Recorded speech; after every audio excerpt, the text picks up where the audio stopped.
how's the story for this game?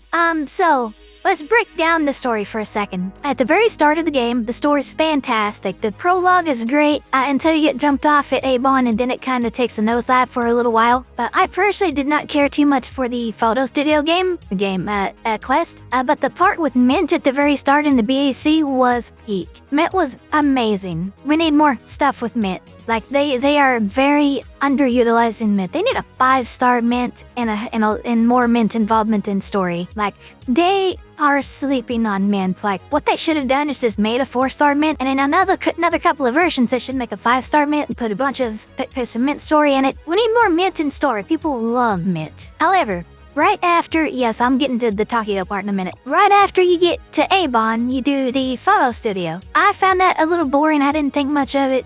I mean, mechanically speaking, the quest was pretty cool. Other than that, it wasn't that great. After that, though, I think Akane's going to be playable in the future. She'll probably be a 4-star. I think she's going to come out. I think so. I'd be heavily surprised if they don't release her by 2.0. People love Akane. I love Akane. I think she's fucking you give me Akane, I'm going to bond her to 10 immediately. I will sacrifice things for her, okay? Like, Cheese will no longer be my favorite character. My favorite playable character, I should say. But anyway, so right after the photo studio is the Taygedo story. The Taygedo story in of itself is not bad. It does exactly what it's supposed to do. It's a little cringe story that most people don't like, some people love. It did not need to be a main story. The, Pawn Moonlight story, I thought was a main story, but it wasn't. What they should have done is made the Pawn Moonlight story right after you can do it right after the photo studio. That should have been the main story, and the Taygedo should have been in a side story. Forcing people to go through the Taygedo story instead of the Pawn Moonlight story was a bad move. Pawn Moonlight was way better than Taygedo for most people. There's some people that really like the Taygedo thing, not so much. But most people didn't like the Taygedo story. They should have made that side story, that way the people that really loved him could still enjoy it. Because, like, in of itself, it's not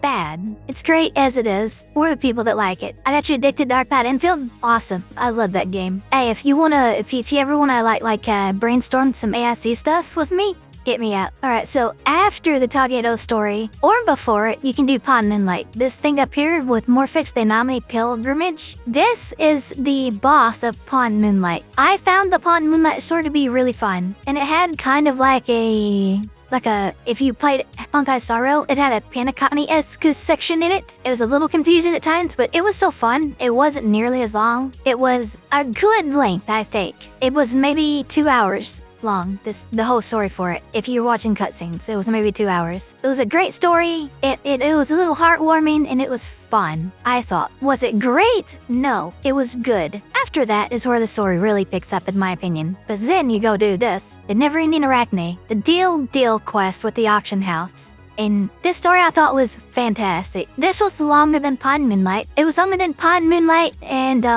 let me think. It was interesting. You could get drunk at this quest as well. But you got to be introduced to Hathor. You got to drive the motorcycle with her. It involved the Stereo Express people. I really like the Stereo Express. Like if they let us serve double time with Avon and Stereo Express, I'm all for it. The more Stereo Express collabs we have with Avon, the better. I like that. And then after that, after the Deal story with the auction house was what you just said, the Renee quest. That was chapter 4. That quest was phenomenal. It was a little confusing at the start, but once you get into it, it was phenomenal. It introduced us to probably the hottest character in the story, in the game, Zankou. Because holy shit, she's going to sell like hotcakes when they release her. And if they don't release her, they're shooting herself in the foot. That story was peak. It was very good. And that catches us up where we are now. Now, there are a couple of really good side stories, like the one for the Serenity. This one's decent. It's not great. It's better than Taygedo. It's not as good as